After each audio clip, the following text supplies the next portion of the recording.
This is the criminal hideout where the 3 Cameroonian kidnapped victims were brought by the suspect and 2 others.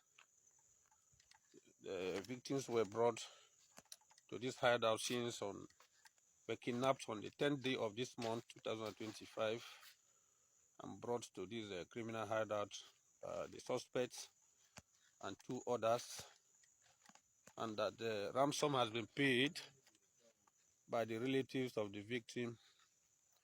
Since then, the whereabouts of the victim are unknown, but the information on disposal has is that the victims have been.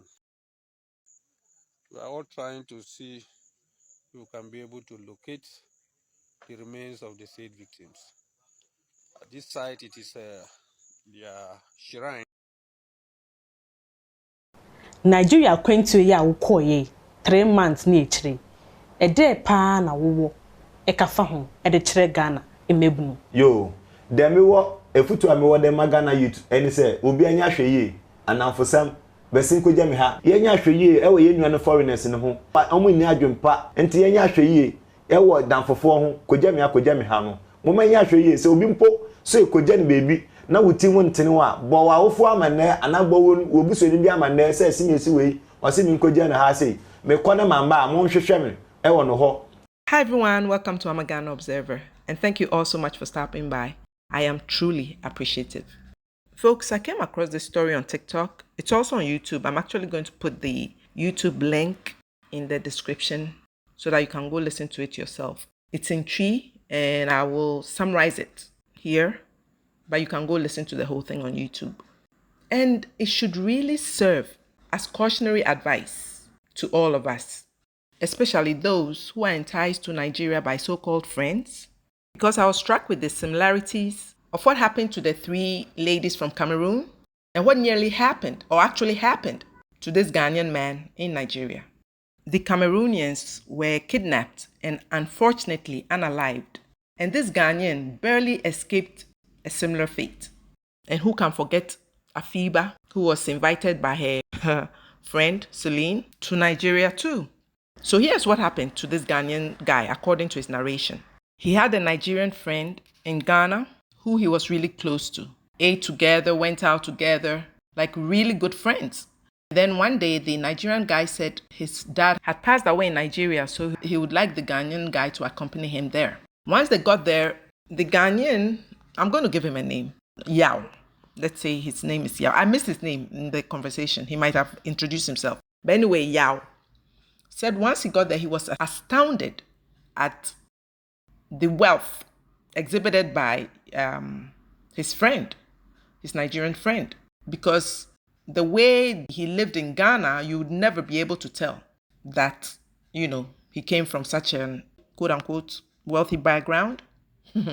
Once they got there, a couple of days went by, and then the Nigerian friend confessed to him that the dad had passed away years ago. He just wanted to get him, Yao, to Nigeria. Hence, he's tricking him with that lie. That should have been the first red flag for Yao, if anything. Because why would you concoct such a story? Just to lure someone under false pretenses. Trickery. So anyhow, Yao still stayed. I guess no red flags rose for him. A few days went by, and then they went on an outing with several of the Nigerians' friends. Once they got there, they were doing their usual, having fun and stuff. But he noticed that his alcohol intake was making him feel more intoxicated, more drunk than usual, despite the fact that he had basically drank the same amount as he always did.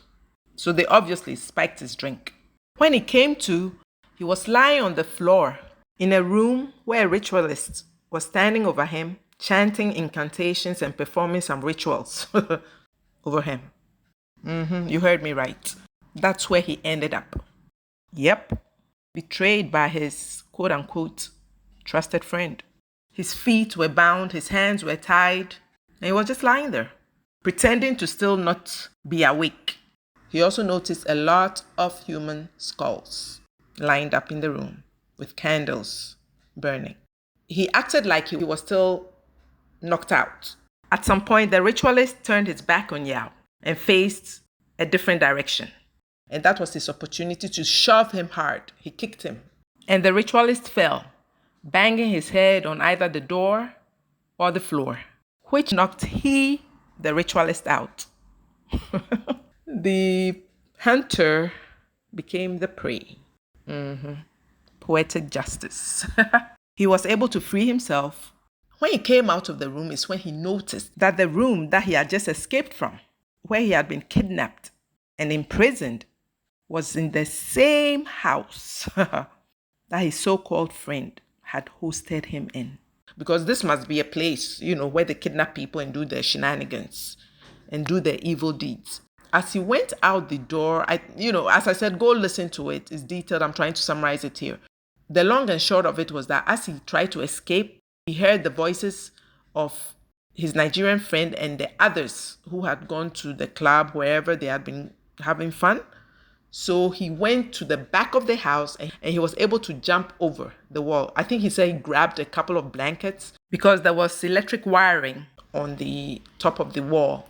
So he found some old clothes or blankets, which he threw over the wires, and then he was able to jump over the wall. He was knocked out again because it was kind of a high wall. When he dropped to the ground, he was knocked out. After a while, he came to himself, but he was hurt. He was wheezing. He said he couldn't breathe properly. And then he was in this state for several days. He became dirty. He went into people's garbage cans or trash cans, eating rotten food. He went through a lot. And for a while, he was sleeping under bridges and so forth and so on. One day, as he was scavenging around, he heard someone speaking in Twi. And he approached him. And that was the guy who finally saved him, flew him back to Ghana. And then once he got to Kaswa, he found his way back to his family. Once he settled down, he went to look for his quote-unquote friend and narrated his ordeal, what happened to him, to the Nigerian's landlady. They kept a lookout, but he never returned to Ghana. Or who knows? As is their norm, he's returned and is hiding somewhere with our weak immigration and porous borders. So he's warning Ghanaians to be cautious. We need to stop being gullible and trusting and be more vigilant and look out for red flags. Absolutely be attentive to red flags. And this is a similar thing that happened to these Cameroonian women. But just take a look at this senseless remark by Leo Ghana. And they always add a Ghana flag in order to be able to spew their BS. Cook-up story. So I responded, how is it a cook-up story when you Nigerians recently did the same to 3 Cameroonian women? And here's their backstory. She normally travels, so this one normally travels from Cameroon to Nigeria to get goods for her business. Early this month, her stepmom and aunt decided to join her and travel for their first time there. They were later kidnapped while in Nigeria by someone she has always trusted. I'm going to repeat that. She was kidnapped by someone she has always trusted to show her around the markets in Nigeria. The kidnappers asked for 17 million to secure their release. Their family sent the money only to discover that they had been unalived and thrown in the river. According to reports, there were 3 of these thugs who perpetrated this kidnapping, atrocious kidnapping. But one has managed to escape, and the kidnapping ring was led by these 2 brothers, Nonso Augustine Appa, who is 37, and Kingsley Appa, who is 44. Grown-ass men who should know better, but have made this into a lucrative business. Shameless people that are beyond redemption. Very high, Jesus. So now here when I carry them come, Abi? Huh? Okay. How many of them? 3 of them. Who are now woman or a man? Where they from? They say Cameroon. Who carry them come? Chinonso. Chinonso.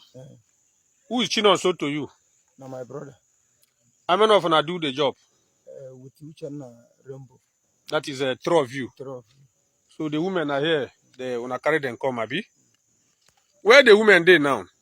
The woman be inside this room before I come out to go call my brother. And as I come back, I don't see them again. And I know see that witch when they talk. That guy where they call this morning, where carry their wife come for that one station. Okay, you've been living with Uche. With witch. So since that day, you no can see them again. Yeah. Okay. So as it is now, are you now saying that you don't know where the three Cameroon women they? You don't know. I don't know the place with them now. Okay. Because whether which I don't carry them come out, I don't know. No wahala. Are you sabi?